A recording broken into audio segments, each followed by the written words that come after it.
Ladies and gentlemen, welcome back to the channel. So glad you could join us. Today we're taking out the Tier 5 Japanese cruiser, the Furutaka. I was making a little bit of fun of this one a couple videos back. Called it the Furry Taco. So I decided, well, let's take this out. It's been forever since I've actually even owned the ship. I sold it a long time ago, and I guess since then it's been buffed and it's been given the Tier 6 Aoba guns as an upgrade. And I have to say, it really does make a big difference. Instead of 6 single guns that are all center-lined, now it has 3 turrets with 2 guns on each. And it's a little bit more of a traditional setup. The guns are the larger caliber. I believe it's 203 or 200 millimeter guns. So they're not your really quick, fast, 150, 155 millimeter guns that a lot of the other cruisers at your tier are going to have. So that means a couple things. One is that your reload speed is very, very low. And in true Japanese cruiser fashion, the turret traverse is absolutely abysmal. I highly recommend getting the turret traverse module upgrade on your ship. Yes, it does increase your reload speed, but it makes it a little bit more usable. The other thing that it means is that it packs a wallop. These guns are very, very, very powerful for Tier 5. I wouldn't put them as powerful as the Russian cruisers, but they're very close to it. That being said, because of the slow turret traverse and the slow fire rate, this is not your typical hunt a destroyer down kind of cruiser. This is much more of a let's go kill other cruisers kind of cruiser. And that's what I use it a lot for. And it took a couple games for me to realize that the AP on this ship is actually really, really good. So I'm just looking for my first targets here. I'm trying to use islands to my advantage. There's a bunch of battleships up ahead, and as long as I have this big island in front of me, they can't shoot at me. It's blocking all the shots. So I see a nice little Russian cruiser here. And I take my opening shots. No joy for me. But holy crap. One of my other teammates got a triple citadel on him and one-shot him. And that's why I'm keeping this island squarely in between me and those battleships. It's because I don't want that to happen to me. The Furutaka does not have the best armor in the world by any standard. It is easy to get one shot by battleships, even if they're not very good. Just the sheer luck of it all, sometimes you just get those magic citadels. Another thing to be very wary about on the Furutaka is it has an abysmally huge turn radius. So between the turn radius and your traverse speed, you need to really think about your positioning and how you are going to angle yourself ahead of time. You have to sit there and think, okay, I want to be on this side firing this direction. So I've switched over to AP. I've got a nice little cruiser. I believe it's an Omaha right there, and okay, missed those shots. Let me get a little bit closer to this island.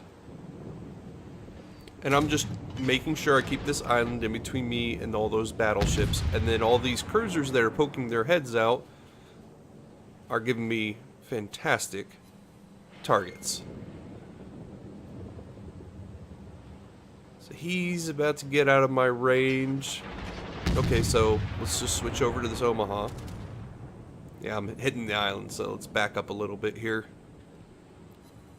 There we go. There was a nice 2 citadels.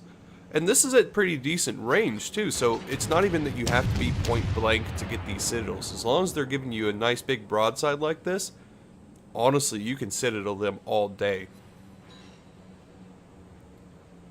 It does help to be accurate.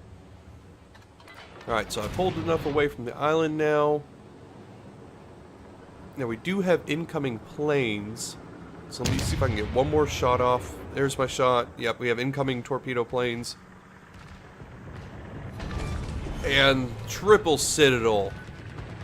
Hell yes. And thank God the enemy CV is a complete idiot and torped mostly the island and completely missed me. So it's time to move on. Here's another cruiser. Nice Königsberg. Shots out. Looks good. It is good. 2 more citadels. Man. So we're up to 7 citadel hits already. And quite a lot of damage for just a tier 5 Japanese cruiser. Now I am exposed here, so one nice thing about the Furutaka, it is fairly narrow. So I'm pulling a beeline away from all these battleships. I'm not exactly sure what this guy's doing. He thinks he's hiding behind an island, but I can just barely get my shells over. And got a fire on him. I'm doing some decent damage to him, so okay. We'll just sit here and plug away at him. Except there's a destroyer over there chasing one of our battleships. I really should go help him. Fine. Yeah, let's help our battleship here.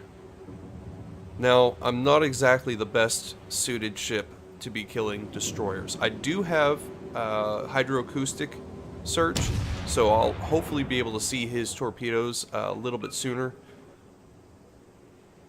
But it's really kind of going to depend on what he's doing. So I'm going to juke out a little bit to the right here, because he's probably looking at me. His guns aren't firing, and so once I went out to the right for a little bit, and I feel like he's probably fired his torpedoes, I cut into the left and get some good hits, and yep, there go all the torpedoes off to my right. That's what that juke got me right there. And there's another destroyer, and he's trying to run down our carriers, so I need to catch up with him. And he just popped off visibility. There's enough planes in the air. I'm sure he'll pop up again here real soon. So overall impressions, I like the Furutaka. You have to treat it very delicately. It is not very survivable.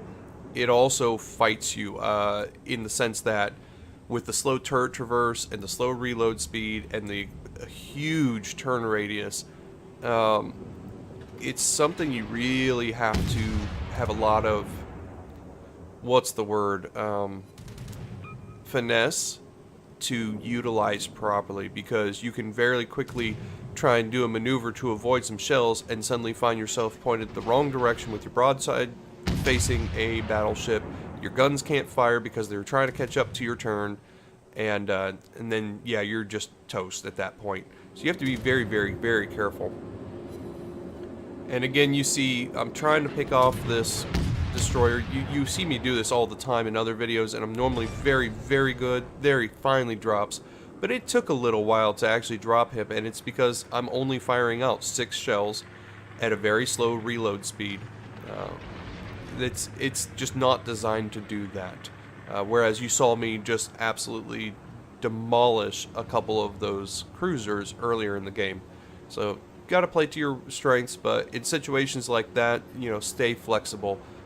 Don't zero in like, well, that's not my problem, and just sail the other direction. You need to support the team. So the carriers are safe now. Let's start heading back up north. That battleship that was kind of parked behind the island is still parked behind the island. He's not really accomplishing a whole lot, and I think I saw earlier that he was firing HE rounds. So obviously, at least to me, he's a very new player. I'm not going to call him a noob or anything like that. I mean, everyone has to start somewhere, and ladies and gentlemen, please keep that in mind when you come up with new players. Not everyone has put in hundreds, if not thousands, of games into this. They're still learning the ropes, so be a little patient with them. I know a lot of grief has been given out recently. People calling out people on the weekends, calling them weekend players. That's not constructive. Let's keep it civil, and if you see somebody, try to give them some constructive feedback, but they don't listen, they don't listen. Hopefully they see videos like this one and they can learn what to and to not to do. And that battleship is still hiding behind that island. I'm going to take some shots off just to see if I can tag him with that. Alright, so up ahead is one of the carriers, and it looks like an AFK cruiser, and I did actually hit that battleship. So I can get my shells over, and yeah, I can just barely see him now, so I'm going to lob a few more shells, see if I can maybe set him on fire. The So the Japanese cruiser line, pretty much all of them, have very, very high chance of catching things on fire. Now, I don't have it on this captain, but eventually I will. If you can get the Demolition Expert trait, it's the Tier 4 Captain trait. It adds an extra 3%. I highly recommend that over several other different traits that you can get on that Tier 4 line. It really is handy having that extra 3%. See if I can get a cheeky snipe. Nope, okay. Well, that's fine. I was trying to pick off that carrier, but really that wasn't my kill. I was just trying to get that easy free kill. We'll shoot at the AFK cruiser just for the fact that there is nothing else, and I lucked out and caught him on fire. Again, that really high chance to fire. I'm trying to remember what it is off the top of my head. I think it's something like 12 or 15% without the trait. So if you add an extra 3% to that, you're talking a really high chance to catch things on fire. And that fire damage can add up very, very quickly, especially if you're taking shots at battleships. The game's just about to end. Overall, good game. I like the ship.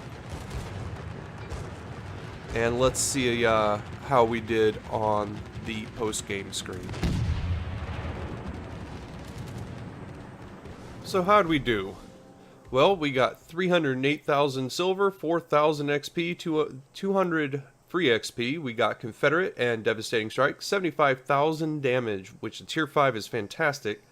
7 Citadels, 3 kills, and finished a couple missions on top of that. Very, very nice for Tier 5. As we got 1,700 base XP, which you can see definitely a hard carry on that one. And then looking at the spread, we did the vast majority of our damage was through AP. So I hope you guys enjoyed the video, and we'll see you next time.